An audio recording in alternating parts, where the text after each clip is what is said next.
Welcome, everyone, to Box and Cox, a romance in real life. This is a play that is older than you might think when you see it. It was first staged in 1847, before the American Civil War, not long after Edgar Allan Poe, before Gilbert and Sullivan, and of course, before what we know of as modern comedy, which I suppose begins in the early film era and into the talkies. A lot of the comedy of people that we know, Jack Benny, Burt Lahr, Bob Hope, all who began on the vaudeville stage.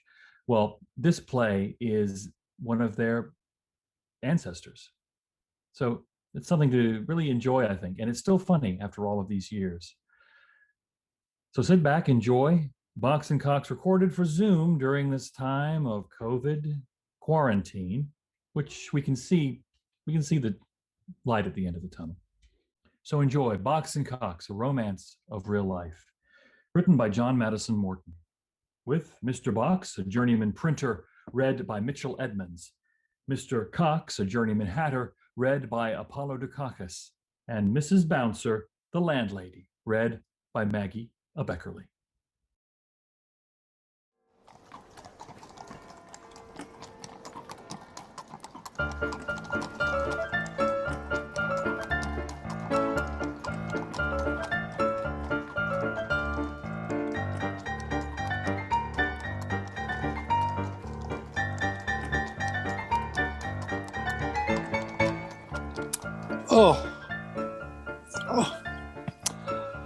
I have half a mind to register an oath that I'll never have my hair cut again. I look as if I'd just been cropped for the militia. And I was particularly emphatic in my instructions to the hairdresser, only to cut the ends off. He must have thought I meant the other ends. Oh, never mind. I shan't meet anybody to care about so early. Oh, it's 8 o'clock, I declare. Well, I haven't a moment to lose. Fate has placed me with the most punctual, particular, and peremptory of hatters, and I must fulfill my destiny. Open locks, whoever knocks. Enter Mrs. Bouncer. Good morning, Mr. Cox. I hope you slept comfortably, Mr. Cox. Well, I can't say I did, Mrs. B. I should feel obliged to you if you could accommodate me with a more protuberant pillow, Mrs. B. The one I have seems to me to have about a handful and a half of feathers at each end and nothing whatever in the middle. Oh, well, anything to accommodate you, Mr. Cox. Thank you. Then perhaps you'll be good enough to hold this glass while I finish my toilette? Certainly. Why, I do declare, you've had your hair cut. Oh, cut? Strikes me I've had it mowed. It's very kind of you to mention it, but I'm sufficiently conscious of the absurdity of my personal appearance already. Now for my hat. Oh, that's the effect of having one's hair cut. This hat fitted me quite tight before. Well, luckily, I've got 2 or 3 others. Oh.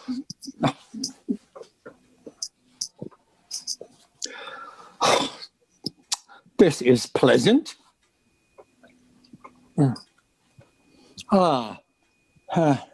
This one appears to me to wobble about rather less than the others. And now I'm off. Oh, by the by, Mrs. Bouncer, I wish to call your attention a fact that has been evident to me for some time past, and that is that my colds go remarkably fast. Lord, Mr. Cox. Well, it is not the case only with the colds, Mrs. Bouncer, but I've lately observed a gradual and steady increase of evaporation among my candles, wood, sugar, and lucifer matches. Lord, Mr. Cox, surely you don't suspect me. I don't say I do, Mrs. B. Only I wish you distinctly to understand that I don't believe it's the cat. Is there anything else you've got to grumble about, sir? Grumble? Mrs. Bouncer, do you possess such a thing as a dictionary? No, sir. Then I'll lend you one. And if you turn to the letter G, you'll find grumble, verb neuter, to complain without a cause. Now, that's not my case, Mrs. B. And now that we are upon the subject, I wish to know how it is that I frequently find my apartment full of smoke. Why, I suppose the chimney. The chimney doesn't smoke tobacco. I'm speaking of tobacco smoke, Mrs. B. I hope, Mrs. Bouncer, you're not guilty of cheroots or Cubas? Not I, indeed, Mr. Cox. Not partial to a pipe? No, sir. Well, then how do you explain? What is going on? I suppose, yes, that must be it. At present, I am entirely of your opinion because I haven't the most distant particle of an idea what you mean. Why, the gentleman in the attic is hardly ever without a pipe in his mouth, and there he sits with his feet upon the mantelpiece. The mantelpiece? Now, that strikes me as being a considerable stretch either of your imagination, Mrs. B., or the gentleman's legs. I presume you mean the fender or the hob. Well, sometimes one, sometimes t'other. Well, there he sits for hours and puffs away into the fireplace. Ah, then you mean to say that this gentleman's smoke, instead of emulating the example of all other smokes and going up the chimney, thinks it proper to effect a singularity by taking the contrary direction? Why, well, Then I suppose the gentleman you are speaking of is the same individual that I invariably meet coming up the stairs when I'm going down and going down the stairs when I'm coming up. Oh, why, yes. Well, yes. From the appearance of his outward man, I should unhesitatingly set him down as a gentleman connected with the printing interest. Well, yes, sir. And a very respectable gentleman he is. Well, good morning, Mrs. Bouncer. You'll be back at your usual time, I suppose, sir? Yes, 9 o'clock. You needn't light my fire in future, Mrs. B. I'll do it myself. Now don't forget the pillow. Oh, and a halfpenny worth of milk, Mrs. Bouncer. And be good enough to let it stand. I wish the cream to accumulate. Cox exits. He's gone at last. I declare, I was all in a tremble for fear Mr. Box would come in before Mr. Cox went out. Luckily, they've never met yet, and what's more, they're not likely to do so, for Mr. Box is hard at work at the newspaper office all night and doesn't get home till the morning, and Mr. Cox is busy making acts all day and doesn't come home till night, so that I get double rent for my room, and neither of my lodgers is any the wiser for it. It was a capital idea of mine, I must say. But I haven't a minute to lose. First of all, let me put Mr. Cox's things out of Mr. Box's way. She takes the 3 hats, Cox's dressing gown and slippers, and opens the door. She puts them in, then shuts the door and locks it. And now then, to put the key where Mr. Cox always finds it. She puts the key on the ledge of the door. I really must beg Mr. Box not to smoke so much. I was so dreadfully puzzled as to know what to say when Mr. Cox spoke about it. Now then, to make the bed. And don't let me forget that what's the head of the bed for Mr. Cox becomes the foot of the bed for Mr. Box. People's tastes do differ so. She goes behind the curtains of the bed and seems to be making it, then appears with a very thin pillow in her hand. The idea of Mr. Cox presuming to complain of such a pillow as this. She disappears behind the curtains. Mr. Box opens the door, turns, and shouts back down the stairs. Hello? Hello?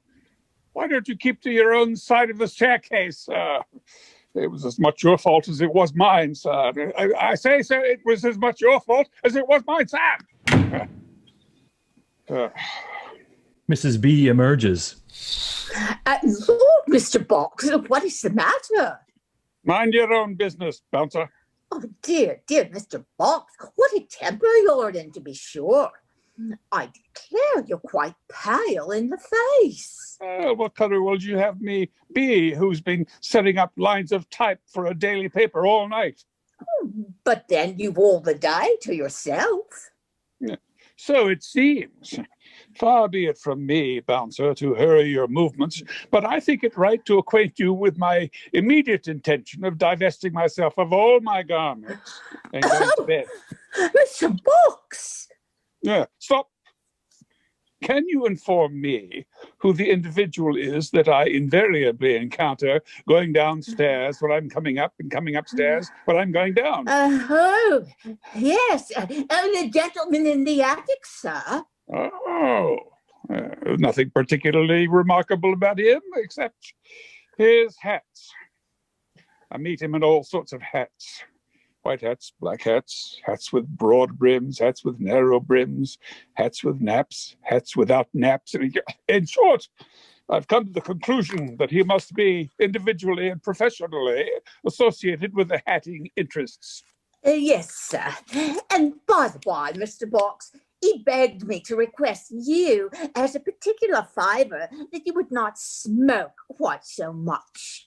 Oh, does he? Well, then you may tell the gentle hatter, with my compliments, that if he objects to the effluvia of tobacco, he'd better domesticate himself in some adjoining parish. Oh, Mr. Box, you surely wouldn't deprive me of a lodger. It would come to precisely the same thing, Bouncer. Because if I detect the slightest attempt to put my pipe out, I at once give you warning that I shall give you warning at once.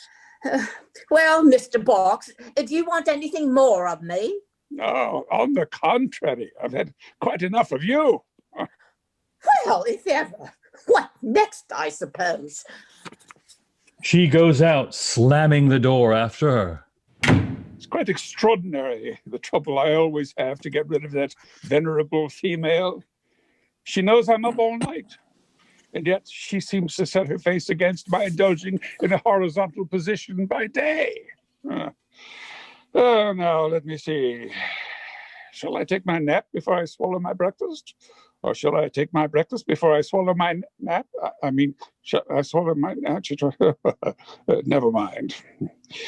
Yeah, I've got a rasher of bacon somewhere here. I've got the most distinct and vivid recollection of having purchased a rasher of bacon. Here it is, and a penny roll. Next thing is to light the fire. Where are my lucifer matches? Oh, now, upon my life, this is too bad of Bouncer. This is by several degrees too bad. I had a whole box full 3 days ago. Now there's only one. I'm perfectly aware that she purloins my coals and candles and my sugar. But I did think, oh, yes, I did think that my lucifers would be sacred. Now, I should like to ask any unprejudiced person or persons their opinion touching this candle. In the first place, a candle is an article I don't require because I'm only at home in the daytime. And I bought this candle on the 1st of May. Oh, chimney sweeper's day, yes. Calculating that it would last me 3 months. And here's 1 week not half over and the candle's 3 parts gone. He lights the fire, takes down the gridiron, which is hanging over the fireplace. Oh, Mrs. Bouncer's been using my gridiron. The last article of consumption that I cooked upon it was a pork chop. And now it is powerfully impregnated with the odor of red herrings. He places the gridiron on the fire and then with a fork lays a rasher of bacon on the gridiron. Oh, how sleepy I am, to be sure. I'd indulge myself with a nap if there was anybody here to superintend the turning of my bacon. Perhaps it will turn itself. I must lie down. So here goes. He lies on the bed, closing the curtains around him. Cox enters. Well, wonders will never cease. Conscious of being 11 minutes and a half behind time, I was sneaking into the shop in a state of considerable excitement when my esteemed employer, with a smile of extreme benevolence on his usually sluggish countenance, said to me, "Cox, I shan't want you today. You can have a holiday." In short, I'm quite bewildered. However, I must have my breakfast first. That'll give me time to reflect. Now, I bought a mutton chop, so I shan't want any dinner. Oh, good gracious, I forgot the bread. Hello, What's this? A roll, I declare. Oh, come, that's lucky. Now then to light the fire. Hello, who presumes to touch my box of lucifers? Why, it's empty. I left one in it. I take my oath I did. Heyday, why, the fire is lighted. Where's the gridiron? It's on the fire, I declare. And what's that on it? Bacon? Bacon it is. Well, now, 'pon my life, there's a quiet coolness about Mrs. Bounce's proceedings that's almost amusing. She takes my last lucifer, my coals, and my gridiron to cook her breakfast by. No, I can't stand this. Now come out of that. He pokes the fork into the bacon and puts it on a plate on the table. Then he places his chop on the gridiron, which he puts on the fire. Now then, for my breakfast things. He takes the key, opens the door, and goes out, slamming the door after him with a loud noise. Suddenly, Box shows his head from behind the curtains. Oh, come in. If it's you, Mrs. Bouncer, you needn't be afraid. I wonder how long I've been asleep. Oh, goodness gracious. Oh, my bacon. Hello. What's this? A chop? Whose chop? Mrs. Bouncer's, I'll be bound. She thought to cook her breakfast while I was asleep, with my coals, too, and my gridiron. But where's my bacon? Oh, here it is, yes. Well, on my life, Bouncer's going it. And shall I curb my indignation? Shall I falter in my vengeance? No. He digs the fork into the chop, opens the window, and throws the chop out, shutting the window again. So much for Bouncer's breakfast. And now for my own. With the fork, he puts the bacon on the gridiron again. I may as well lay my breakfast things. He goes to the mantelpiece at right and takes the key out of one of the ornaments, opens the door and exits, slamming the door after him at the right. Cox puts his head in quickly on the left. Come in, come in. Oh, goodness, my chop. Well, hello, what's the bacon again? Oh, pooh. Zounds, confounded dash it, damn it. I can't stand this. He pokes the fork into the bacon, opens the window, and flings it out, shutting the window again. He encounters Box coming from his cupboard. Who are you, sir? If you come to that, who are you? What do you want here, sir? If you come to that, what do you want? It's the printer. It's the hatter. Go to your attic, sir. My attic, sir. Your attic, sir. Printer, I shall do you a frightful injury if you don't instantly leave my apartment. Your apartment? You mean my apartment, you contemptible hatter, you? Your apartment? Come, I like that. Look here, sir. Mrs. Bounce's receipt for the last week's rent, sir. Ah, ditto, sir. Thieves! Murderer! Mrs. Bouncer! What is the matter, gentlemen? Instantly remove that hatter. Immediately turn out that printer. But, gentlemen. Explain. Explain. Whose room is this? Yes, woman, whose room is this? Doesn't it belong to me? No. There. You hear, sir? It belongs to me. No. It belongs to both of you. Both of Both us? of us. Oh, dear gentlemen, don't be angry. But you see, this gentleman only being at home during the daytime, and that gentleman only at night, I thought I might venture until my little back room was ready. Oh, well, when will your little back second floor room be ready? Yes, when? Why, tomorrow. I'll take it. So will I. Excuse me, but if you both take it, well, you might as well just stop where you are. True. I spoke first, sir. With all my heart, sir. The little back second floor room is yours, sir. Now go. Go? Pooh-pooh. No, don't quarrel, gentlemen. You see, there used to be a partition here. Then put it up. Oh, no, I'll see if I can't get the other room ready this very day. And now do keep your tempers. Oh, what a disgusting position. Yes. Will you allow me to observe? If you have not had any exercise today, you'd better go out and take it. I shall do nothing of the sort, sir. Very well, sir. Very well, sir. However, don't let me prevent you from going out. Don't flatter yourself, sir. Cox is about to break off a piece of the roll. That's my role, sir. Snatches it away, puts a pipe in his mouth, and lights it with a piece of tinder, puffing the smoke across at Cox. Hello, what are you about, sir? What am I about? I'm about to smoke. Oh, Cox opens the window. Oh, hello. Put down that window, sir.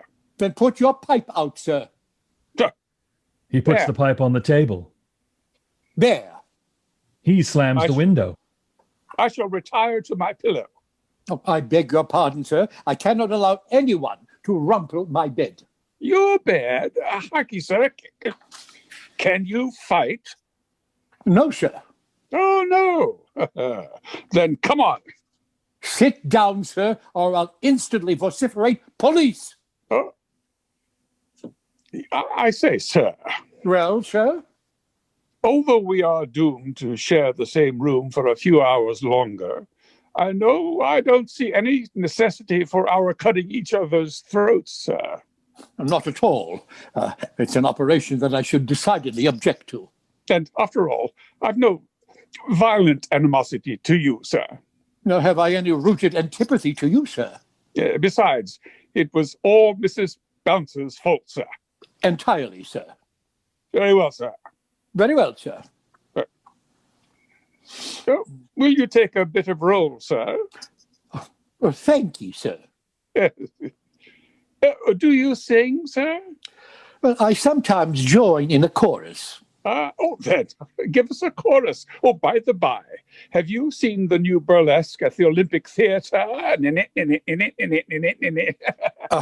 No, sir. My wife wouldn't let me. Your wife? Well, that is my intended wife. Oh, well, it's the same thing. I congratulate you. Well, thank you, but you needn't disturb yourself, sir. She won't come here. Oh, I understand. You've got a snug little establishment of your own here on the sly. Cunning dog. No such thing, sir. I repeat, sir, no such thing, sir. But my intended wife, happens to be the proprietor of a considerable number of bathing machines. Huh. Where? Well, at a favorite watering place. How curious you are. Oh, not at all. Well? Well, consequently, in the bathing season, which luckily is rather a long one, we see but little of each other. But as that is now over, I am daily indulging in the expectation of being blessed with the sight of my beloved. Oh. Are you married? Me? Why, not exactly. Ah, a happy bachelor. Why, not precisely. Oh, a widower? No, not absolutely. You'll excuse me, sir, but at present I don't exactly understand how you can help being one of the three. Not help it? No, sir, nor you, nor any other man alive. Well, that may be, but I'm not alive. You'll excuse me, sir, but I don't like joking upon such matters. I'm perfectly serious, sir. I've been defunct for the last 3 years. Will you be quiet, sir? But if you won't believe me, I'll refer you to a very large, numerous, and respectable circle of disconsolate friends. My dear sir, my very dear sir, if there does exist any ingenious contrivance whereby a man on the eve of committing a matrimony can leave this world and yet stop in it, I shouldn't be sorry to know it. Oh, then I presume I'm not to set you down as being frantically attached to your intended. Why, not exactly, and yet at present I'm only aware of one obstacle to doting upon her, and that is that I can't abide her. Oh, then there's nothing more easy. Do as I did. Oh, I will. What was it? Drown yourself. Will you be quiet, sir? No, listen to me. 3 years ago, it was my misfortune to captivate the affections of the still blooming, though somewhat middle-aged widow at Ramsgate. Singular enough, just my case 3 months ago at Margate. Well, sir, to escape her importunities, I came to the determination of enlisting in the Blues, or Life Guards. So did I. How very odd. But they wouldn't have me. They had actually had the effrontery to say that I was too short. And I wasn't tall enough. So I was obliged to content myself with a marching regiment. I enlisted. So did I. Singular coincidence. I'd no sooner done so than I was sorry for it. So was I.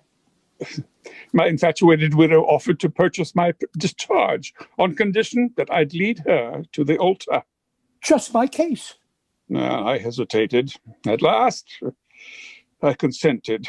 I consented at once. Well, sir, the day fixed for the happy ceremony at length drew near. In fact, too near to be pleasant. So I suddenly discovered that I wasn't worthy to possess her, and I told her so, when instead of being flattered by the compliment, she flew upon me like a tiger of the female gender. I rejoined, when suddenly something whizzed past me within an inch of my ear and shriveled into 1,000 fragments against the mantelpiece. It was the slop basin. I retaliated with a teacup. We parted, and next morning I was served with a notice of action for breach of promise. Well, sir? Well, sir, ruin stared me in the face. The action proceeded against me with gigantic strides. I took a desperate resolution. I left my home early one morning with one suit of clothes on my back and another tied up in a bundle under my arm. I arrived on the cliffs, opened my bundle, and deposited the suit of clothes on the very edge of the precipice. Took one look into the yawning gulf beneath me and walked off in the opposite direction. Dear me! I think I begin to have some slight perception of your meaning. Yes. Ingenious creature, you disappeared. The suit of clothes was found. No, exactly. And in one of the pockets of the coat, or waistcoat, pantaloons, I forget which, I had placed a note with these affecting farewell words. This is thy work, O Penelope Ann. Penelope Ann? Penelope Ann? Penelope Ann. Originally widow of William Wiggins? Widow of William Wiggins. Proprietor of bathing machines? Proprietor of bathing machines. At Margate? At Ramsgate. It must be she. And you, sir, you are Box, the lamented, long-lost Box. I am. And I was about to marry the interesting creature you so cruelly deceived. Ah, then you are Cox. I am. Oh, I heard of you. I congratulate you. I give you joy. And now, I think I'll go take a stroll. No, you don't. I'll not lose sight of you till I've restored you to the arms of your intended. My intended? What do you mean, your intended? No, sir, yours. How can she be my intended now that I'm drowned? You're no such thing, sir, and I prefer presenting you to Penelope Ann. No, I've no wish to be introduced to your intended. My intended? Now, how can that be, sir? You proposed to her first. Well, what of that, sir? I came to an untimely end, and you popped the question afterwards. Very well, sir. Very well, sir. You are much more worthy of her than I am, sir. Permit me then to follow the generous impulse of my nature. I give her up to you. Oh, benevolent being. I wouldn't rob you for the world. Good morning, sir. Stop! Unhand me, Hatter, or I shall cast off the lamb and assume the lion. Who? An insult to my very face, under my very nose. You know the consequences, sir? Instant satisfaction, sir. With all my heart, sir. Mrs. Bouncer! Mrs. Bouncer? Mrs. Bouncer? What is it, gentlemen? Pistols for two. Oh, yes, sir. Stop! You don't mean to say, thoughtless and imprudent woman, that you keep loaded firearms in the house? Oh, no, they're not loaded. Oh, then produce the murderous weapons instantly. Yes, sir. I say, sir. Well, sir? What's your opinion of dueling, sir? Well, I think it's a barbarous practice, sir. Oh, so do I, sir. Oh, to be sure, I don't so much object to it when the pistols are not loaded. No, I dare say that does make a difference. Yes, and yet, sir, on the other hand, doesn't it strike you as rather a waste of time for two people to keep firing pistols at each other with nothing in them? No, sir, no more than any other harmless recreation. Harky, sir, why do you object to marry Penelope Ann? Because, as I've observed already, I can't abide her. You'll be happy with her. Happy? Me? With the consciousness that I have deprived you of such a treasure? No, Cox. Don't think of me, Box. I shall be sufficiently rewarded by the knowledge of my Box's happiness. Don't be absurd, sir. Then don't you be ridiculous, sir. I won't have her. I won't have her. I have it. Suppose we draw lots for the lady, Mr. Cox? Oh, that's fair enough, Mr. Box. Or what say you to dice? Oh, with all my heart, dice by all means. Oh, that's lucky. Mrs. Bounce's nephew left a pair here yesterday. He sometimes persuades me to have a throw for a trifle, and he always throws sixes. I suspect they are good ones. He goes to the cupboard and brings out the box of dice. Now, I have no objection at all to dice. I lost £1 17 and sixpence at last Barnet races to a very gentlemanly-looking man who had a most peculiar knack of throwing sixes. I suspected they were loaded, so I gave him another half-crown, and he gave me the dice. He takes the dice out of his pocket. Now then, sir. I'm ready, sir. Will you lead off, sir? As you please, sir. The lowest throw, of course, wins Penelope Ann. Of course, sir. Very well, sir. Very well, sir. Sixes. Oh, no, that's not a bad throw of yours, sir. Sixes. That's a pretty good one of yours, too, sir. Sixes. Sixes. Sixes. Sixes. Sixes. Sixes. Oh, those are not bad dice of yours, sir. Yours seem pretty good ones, too, sir. Yes. Oh, shall we swap dice, sir? Very well, sir. Sixes. Sixes. Sixes. Sixes. Oh, ooh. It's absurd you're going on throwing sixes in this sort of way, sir. I shall go on till my luck changes, sir. Well, let's try something else. I have it. Suppose we toss coins for Penelope Ann. The very thing I was going to propose to you. Yes, where's my tossing shilling? Ah, there it is. Where's my lucky sixpence? Ah, I've got it. Now then, sir, heads win? Or tails lose, whichever you prefer. Oh, it's the same to me, sir. Very well, sir. Heads I win, tails you lose. Yes. No. Heads win, sir. Oh, very well. Go on. Heads. Heads. Heads. Heads. Ain't you rather tired of turning up heads, sir? Now, couldn't you vary the monotony of our proceedings by an occasional tail, sir? Heads. Heads. Heads. Oh, stop, sir. Let us exchange coins, sir. Will you permit me? He takes his Cox's sixpence. Hello. Your sixpence has got no tail, sir. And your shilling has got 2 heads, sir. Cheat. Swindler! Gentlemen! Is the little back second floor room ready? Yes, is it? No, not quite, gentlemen. I can't find the pistols, but I have brought you a letter. It came by general post yesterday. I'm sure I don't know how I forgot it, for I carefully put it in my pocket. And you've kept it carefully in your pocket ever since? Yes, sir. I hope you'll forgive me, sir. By the by, I paid 2 pence for it. Oh, did you? Then I do forgive you. It says Margate. The postmark decidedly says Margate. Oh, doubtless a tender epistle from Penelope Ann. Then you read it, sir, here. Please, sir. Of course.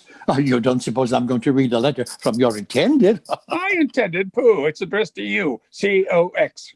Oh, do you think that's a C? It looks like a B. Oh, nonsense. Fracture the seal. Give it to me. Goodness gracious. Don't give it back, gracious goodness. Give it here. It says Margate, May the 4th. Sir, I hasten to convey to you the intelligence of a melancholy accident which has bereft you of your intended wife. Well, he means your intended. No, yours. However, it's perfectly immaterial, but she unquestionably was yours. Oh, how can that be? You proposed to her first. Yes, but then you... Oh, now, don't let's start that all again. Please, go on. Poor Mrs. Wiggins went out for a short excursion in a sailing boat. A sudden and violent squall soon after took place, which it is supposed upset her, as she was found 2 days afterwards keel upwards. Oh. Poor woman. The boat, sir. Ah. As her man of business, I immediately proceeded to examine her papers, amongst which I soon discovered her will, the following extract from which will, I have no doubt, be satisfactory to you. I hereby bequeath my entire property to my intended husband. Oh, excellent but unhappy creature. Generous, ill-fated being. And to think that I tossed up for such a woman. When I remember that I staked such a treasure on the hazard of a die. I'm sure, Mr. Box, I can't sufficiently thank you for your sympathy. And I'm sure, Mr. Cox, you couldn't feel more if she had been your own intended. If she had been my own intended? She was my own intended.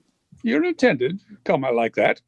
Didn't you very properly observe just now, sir, that I proposed to her first? To which you very sensibly replied that you'd come to an untimely end. Oh, I deny it. I say you have. The fortune's mine. Mine?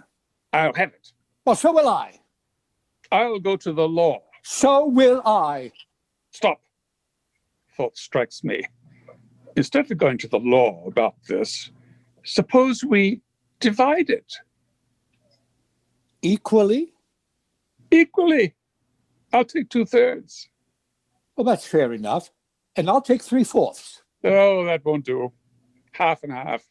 Agreed. There's my hand on it. And mine? Hola. The postman again. Oh, postman yesterday, postman today. Another letter, Mr. Cox. 2 pence more. I forgive you again. Yes, that's another letter from Margate. Goodness gracious. Oh, give it to me, gracious goodness. Give it back. Happy to inform you, false alarm. Let me see. Sudden squall, boat upset, Mrs. Wiggins, your intended. Picked up by a steamboat. Carried into Boulogne. Returned here this morning. We'll start back by early train tomorrow. And be with you at 10 o'clock exact. They simultaneously pull out their watches. Cox, I congratulate you. Box, I give you joy. I'm sorry to tell you, sir, that I have most important business at the Colonial Office that will prevent my witnessing the truly happy meeting between you and your intended. Good morning. Oh, it's obviously for me to retire. Not for worlds would I disturb the rapturous meeting between you and your intended. Good morning. Yeah, you'll excuse me, sir, but our last arrangement was that she was your intended. No, yours. Yours. Yours. Yours. 10 o'clock strikes, and then the noise of an omnibus. Oh, what's that? A cab's drawing up to the door. A lady's getting out. Oh, there's no mistaking that majestic person. It's Penelope Ann. Your intended. Yours. Yours. Aha! She's coming up the stairs. Shut the door. And the door, and both lean up against it with their backs. Mr. Cox! Mr. Cox! I've just stepped out. So have I. Mr. Cox, open the door. It's only me, Mrs. Bouncer. Only you? Then where's the lady? Gone. Upon your honor? As a gentleman? Yes, and she's left a note for Mr. Cox. Give it to me. Well, then open the door. Slip it under. The letter is put under the door. Cox picks it up and opens it. Good gracious. Dear Mr. Cox, pardon my candor. Yeah, about being convinced that our feelings, like our ages, do not reciprocate. I hasten to apprise you of my immediate union With Mr. Knox. Huzzah! 3 cheers for Mr. Knox. He tosses the letter in the air and they both begin dancing. Mrs. Bouncer puts her head in at the door. The little second floor back room is ready. I don't want it. No more do I. What shall part us? What shall tear us asunder? Box. Cox. You excuse the apparent insanity of this remark, but the more I gaze upon your features, the more I'm convinced that you're my long-lost brother. The very observation I was going to make to you. Oh, tell me, in mercy, tell me, have you such a thing as a strawberry mark on your left arm? No. Then it is you. Oh. They rush into each other's arms. Of course, we stop where we are. Well, of course. For between you and me, I'm rather partial to this house. So am I. I begin to feel quite at home in it. Everything's so clean and comfortable. Yes, and I'm sure the mistress of it, from what I've seen of her, is very anxious to please. So she is. And I vote, Box, that we stick by her. Agreed. There's my hand upon it. But join but yours. Agreed. The house is big enough to hold us both. Then Box. And Cox? Satisfied.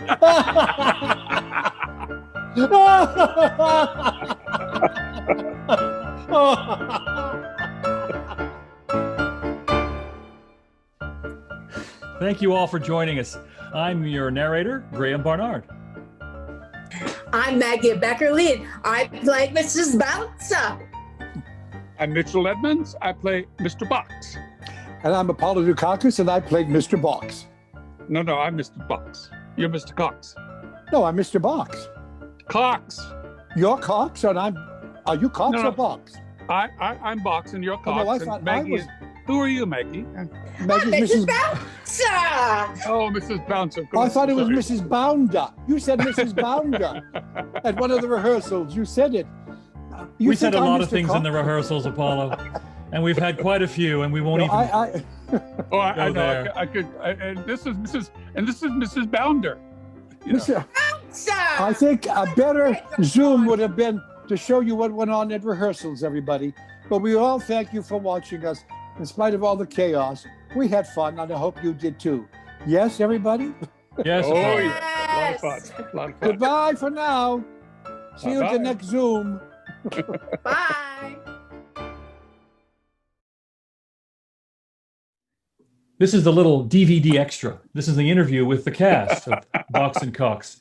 This was a production that initially was, I think, Mitch, it was your idea, right?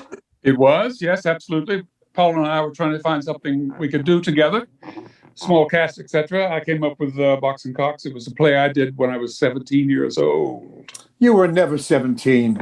I'm still 17. Well, I started out acting playing Ebenezer Scrooge at 18. Oh, nice. At 18. So, What happened to your career? that's for another Zoom. Thank you, okay. Apollo. That's a question for me, I think. Oh, maybe all of us. No, So I don't ask think so. us You've all made something- your marks. You've all made your marks. Ask us something important and significant. So how does it feel? We've actually done this a few times, everyone. We've had some technical problems, and we rehearsed a few times in the park, Griffith Park, next to a golf course. It was actually a lot of fun. I hope it was a lot of fun, even though we had some technical snafus. Do you appreciate the humor? Do you think the humor translates to today, Apollo? Well, it's, being in it and having to deal so much with the technical aspects and how to make our appearances on the screen effective and communicate to the audience. It's so highly choreographed, but within that, we've all had a lot of fun, and hope that projects to the viewer. Yes, well, that remains to be seen. It's I'm sure we'll hear about it. It's been a lot of fun. We had a lot editor. of laughs in rehearsals during the rehearsal times. We Yeah, laughed. the audience should have been there during the rehearsals. And there was no drinking. No, surprisingly enough. You did very this good, this has been great fun. And again, this is now what, 1847 is what, 180 years now? Yeah. Something like that. I always think that it's a precursor to Laurel and Hardy, these two characters, or characters like these, Stan Laurel and Oliver Hardy, buddies. They sleep in the same bed. They eat together. They work together. They play together. They marry together. It's a relationship that has been, you can see it through the years on stage, in vaudeville, and in movies and TV. Bud Abbott and Lou Costello, Martin and Lewis, the buddy couple. Yeah, and they're slightly lovable scoundrels. Slightly lovable? Well, they're lovable trouble? and they're slightly scoundrel is what I'm trying that's to say. better. And again, it's, as we said at the beginning, this is the precursor to so many duos, as you say, and so much of what became British humor, sitcoms, Britcoms, vaudeville, and Gilbert and Sullivan. In fact, Arthur Sullivan set this to music years later. That's right. You're right. So it's great fun. I'm an Anglophile, and I enjoy sort of immersing in this sensibility. So thank you. Thank you for including me. Well, you're welcome. Thank you, Graham. Thanks, everyone. Thank you. Bye-bye. All right. You're leaving? Leave your comments. Leave your comments and spell our names right on the Emmy ballots. It's all it's all going to be in the editing. It's up to you, Graham. Okay, this is a future Zoomy nominee. Oh, okay. Great. All right, guys. All right. Bye, everyone. See you all. Take care. Love you. Bye-bye. Bye. Then Box. And Cox? Satisfied.